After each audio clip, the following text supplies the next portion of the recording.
안녕하세요. 재테크는 여호수아처럼 데나리온 김명렬입니다. 반갑습니다. 데나리온 김강주입니다. 와. 요즘 삶이 참 힘들잖아요. 맞아요. 힘든 사람이 너무 네. 주변에 많아지는 것 같아요. 경제도 안 좋으니까, 그죠? 네. 요즘 김명렬 우리 소장님도 어머님 때문에 많이 힘들어 하시더라고. 어머님이 이제 연세가 있으신 데다가 또 치매가 온 것 같아요. 그죠? 네, 예. 그래서 지금 요양병원에 모셔야 되는가 좀 고민 중에 있고. 예.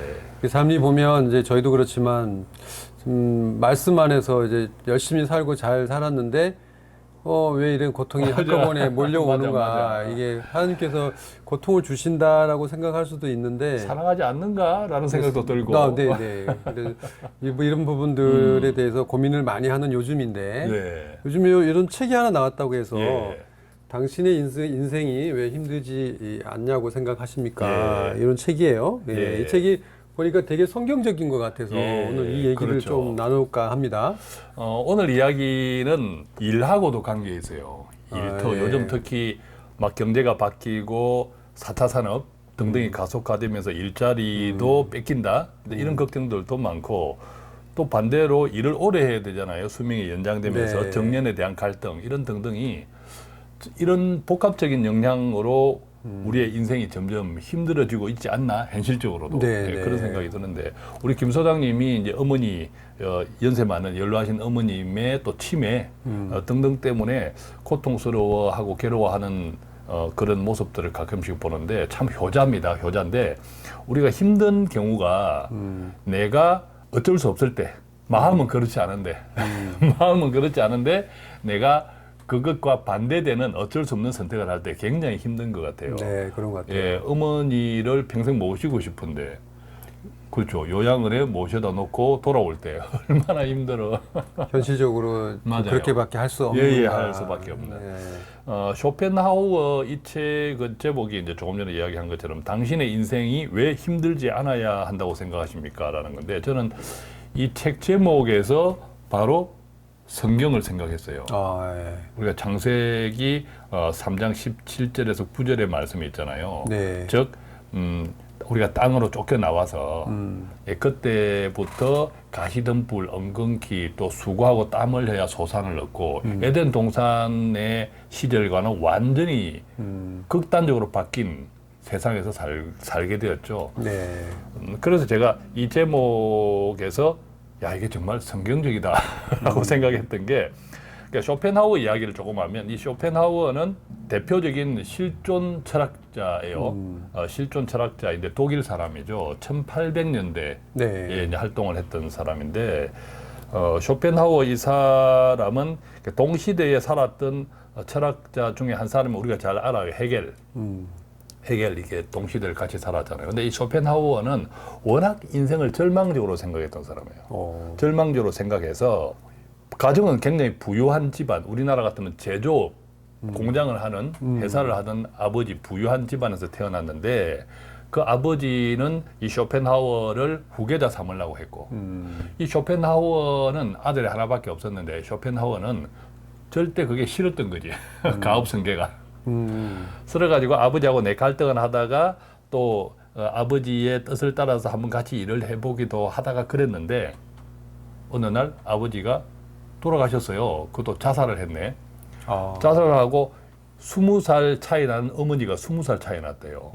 20살 차이 나던 어머니는 그 시절을 생각해보면 옛날이잖아요. 네. 거기다가 20년이나 차이 나니까 어떤 의미에서는 상당히 가부장적이었을 수도 있는 거죠. 아버지가.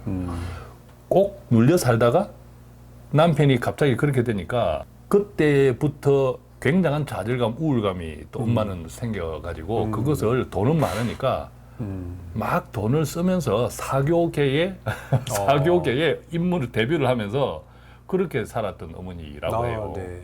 그러니까 그 과정에서 쇼펜하우어는 철저히 고독했고 그랬대요. 예, 그랬대요. 그래서 쇼펜하우어는 사람은 원래 태어나지 않았어야 되는 것이 첫 번째 가장 최선. 근데 두 번째는 양 태어났으니까 죽는 것이 자선이다. 자살.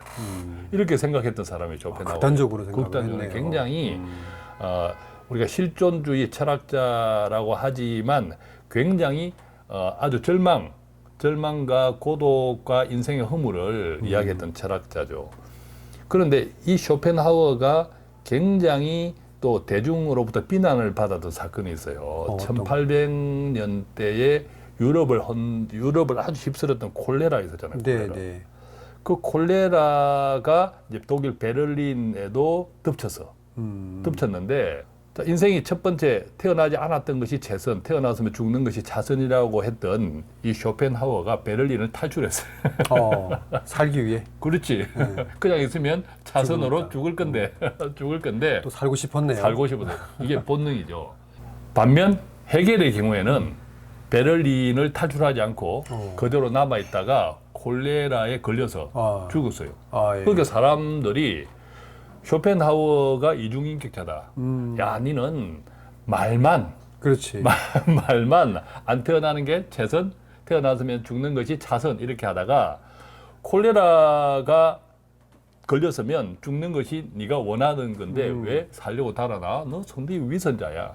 그렇겠네요. 그렇죠. 이제 그러면서 굉장하게 이 쇼펜하우어는 더 우울해진 거지. 대중들로부터 그죠. 또 예, 비난을 받았을 그렇죠. 것이고. 네. 그런데 그때부터 쇼펜하우어의 이 철학이 더 깊어져요. 이게 우리가 어려울수록. 아까 인간의 고통을 이야기했잖아. 내가 머리로는 하기를 원하고 마음으로 하기를 원하는데 내가 행동하지 못하는 이것 때문에 굉장히 큰 갈등이 생겨요. 고통을 당해. 아까 우리 부모님처럼 그죠?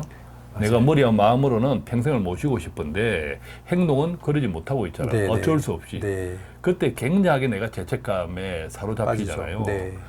쇼펜하우어도 마찬가지. 자기가 첫 번째는 안 태어나고 두 번째 차선은 죽어야 된다고 했는데 막상 자기의 행동은 본능에 그러지 충실했던. 못했거든. 이게 사람이 가진 숙명적인 건구나. 네, 이런 깨달음을 얻은 거죠. 그때 깨달음이 엄청 성장을 했겠네요. 그렇죠. 그렇게 이제 성장을 했죠.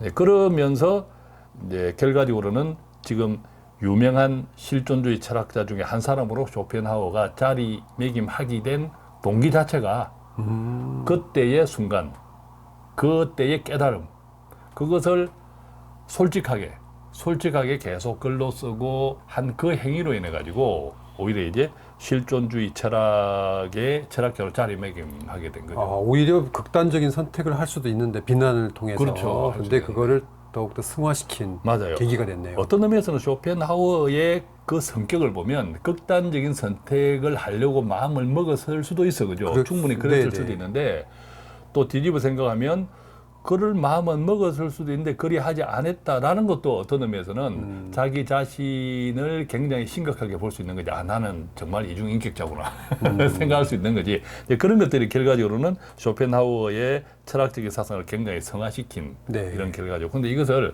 제가 이제 저희가 성경적이다 라고 이제 생각하는 것은 결과적으로 우리가 땅에서는 수고해야 또 가시덤불과 엉겅퀴 이런 등등 우리는 어차피 인생이 힘들 수밖에 없는 스타트를 끊어서 땅으로 나오면서 에덴 동산에서 땅으로 나오면서 인생이 힘들 수밖에 없는 스타트를 끊어놓은 인생이거든. 그러니까 어떤 의미에서는 이 쇼펜하우의 이 책 제목처럼 당신의 인생이 왜 힘들지 않아야 한다고 생각하십니까? 이 제목이 저한테 던질 때는 제가 이 책을 탁 들었을 때는 맞네. 내 인생이 힘들어야 하는 것이 기본이네. 당연하네. 우리가 야구 선수 봐봐요. 야구 선수들이 3할 때 타자가 미국 메이저리그에서 받는 연봉이 100억 이상이란 말이죠. 그죠? 네, 3할 때 타자가. 어마어마하죠. 그것들 뒤집어 이야기하면 10번 중에 7번은 실패한다라는 실패하는 거죠. 예, 실패하는 거잖아요. 그러니까 우리의 인생은 10번에서 3할 때 타자는 우리가 아니니까 우리는 한 1할 때 타자로 살아가나? 그렇죠? 3할 때 타자는 우리 아니잖아요. 우리 김소장님도 한 10번 트라이 하면, 시도하면 그 중에서 3번 이상 성공해요. 그 정도면 뭐 대단한 인생이죠. 그죠? 네. 제 같은 경우도 그래서 일반적으로 보면 우리는 3할 때 타자가 아니라 한 1할 때 타자만 되어도 훌륭하다. 사는 것이 네. 문제없다. 네. 이런 생각이 드는데 그러면 10번의 시도 가운데 9번이니까 어떤 의미에서는 우리한테는 인생에 힘든 것이 엄청 더 많다. 엄청 더 많다고 생각하는 거죠. 그랬을 때 그럼에도 불구하고 하나님께서 우리를 사랑하신다. 하나님께서 우리를 함께 하신다. 이 고통과 힘듦조차도 하나님의 섭리 안에 있다라고 생각하면 또 하나님께서 그 창조 사역에 우리가 파트너로 우리를 택해 주셨다. 이렇게 생각할 때 이 가시덤불 엉겅퀴는 그것으로 통해서 행복을 다시 반추할 수 있는 하나의 지렛대가 될 수 있는 거고.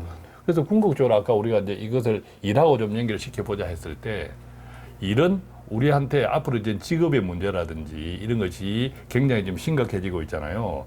일이 우리한테 어떤 의미였을까, 어떤 의미일까를 성경적으로 잘 좀 생각해 보면 좋겠어요. 결국 일은 우리한테 우리가 하나님과 동력하는 구체적인 행위라고 보거든요. 그래서 내가 즐거워야 된다고 생각하는 거죠. 우리가 즐거운 일, 세상이 원하고 바라는 일이 아니라 내가 즐거운 일, 그 즐거움을 하나님과의 관계에서 찾는다면 우리가 직업이나 일을 통해서 이름을 내려고 하는 마음이 항상 있잖아요. 저도 많아요. 제가 책을 10권 이상 썼잖아요.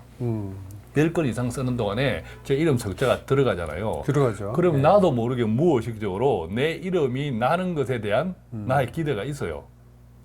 그죠? 나의 기대가 내세울 있어요. 만도 하시지 않으세요? 그죠?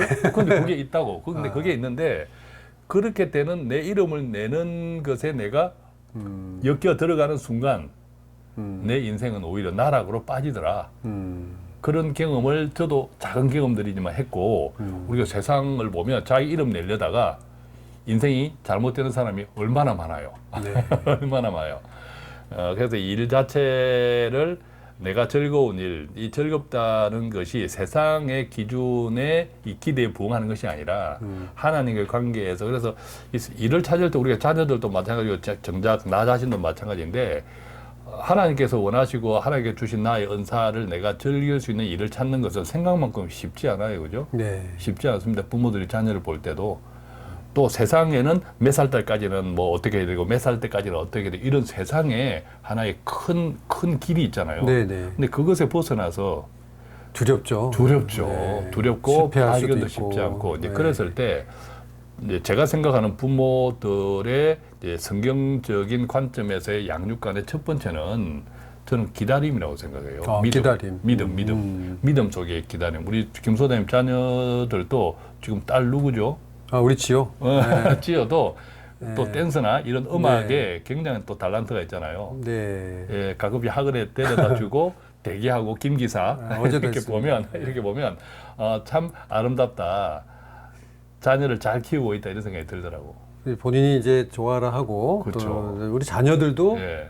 하나님이 맡기신 맞아요, 거죠. 네, 저는 맞아요. 이제 예. 재물뿐만 아니라 우리 자녀들도 청지기로서 제가 위탁받아서 예. 양육하고 관리를 해야 되는 그런 대상으로 음. 보면 좀 이렇게 객관화해서 그렇죠, 자녀를 그렇죠. 보고 나 소유물이 아니라 또 멀리서 보게 됐던 것 같아요.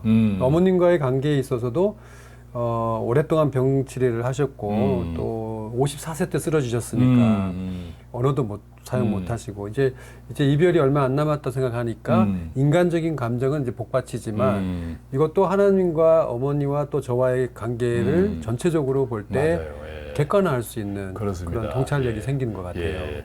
그래서 우리가 자녀들을 볼 때도 이렇게 하나님과 관계에서 섭리 안에서 객관적으로 볼 필요가 있는데 그게 쉽지만 않잖아요. 네. 또 자녀들이 기뻐하는 일을 지원하고 응원하면서도 또 우리의 걱정은 부모로서 이게 한편, 네. 직업적으로 소득이 될는지 그죠? 돈이 돼? 이런 돈이 거. 될는지 이런 마음도 있잖아요. 오히려 네. 그것 때문에 많이 넘어지는 것 같아. 자녀 양육에서 맞아요. 그것 때문에 예. 많이 넘어지는 것 같은데 반대로 자족이라는 것도 그 과정에서 생겨나는 거라고 생각해요. 하나님의 관계 속에서 자녀가 즐거운 일을 하게 하면 자녀는 그때부터 자족 하나님도 저절로 생긴다고 저는 생각하거든요. 네. 자기가 기뻐하는 일, 즐거운 일을 하니까 네. 자기 소득 범위에서 그 일 자체가 즐거우니까 다른데 뭐 돈 쓸 일이 사실은 적단 없죠. 말이죠. 네. 그것이 저는 이제 자족하는 일이다라고 생각하면 오늘 우리가 쇼펜하우어 아포리즘 당신의 인생이 왜 힘들지 않아야 한다고 생각하십니까? 이 책을 가지고 이게 정말 성경 말씀이다